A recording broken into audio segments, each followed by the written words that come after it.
Good information to know about an open house. Many people do not realize that an open house is actually an opportunity to present yourself as a serious buyer.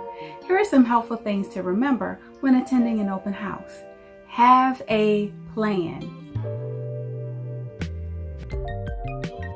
As with any in-person viewing, be sure to view the pictures of the property before going to the open house and any rooms or areas you may want to spend a little more time in to evaluate.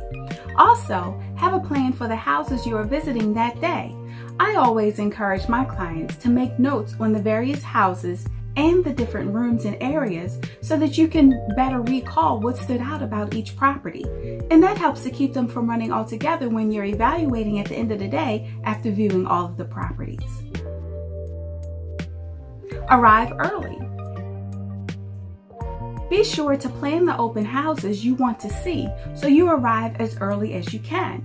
This approach provides you the opportunity to have ample time to walk through the property as if you're the only one there.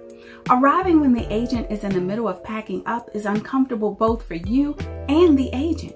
Be respectful of the window provided, and if you're unable to make that time frame, coordinate with your agent, hopefully that's me, for a separate showing, but don't wait too late as open houses generally result in offers being written on the property.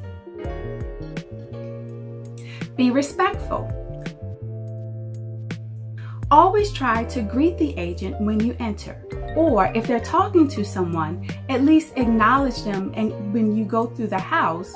Self-guided tours and picking up a brochure are perfectly okay for open houses. Some agents like to engage you and others prefer to give you freedom to go at your own pace. But in either case, check in with them before you leave so that they know that you were there. If you're working with an agent, always let the agent who is hosting the open house know this up front. Be respectful of the owner's belongings. Whether this is an open house or a regular showing with your agent, be respectful of their property. Looking in closets and cabinets by opening doors and seeing the space that is available is okay, but opening dresser drawers and looking at their products or medicines and things, that's not okay. The homeowner's belongings are always off limits. Be respectful. Most hosting agents want feedback on the property. So be honest, but be respectful.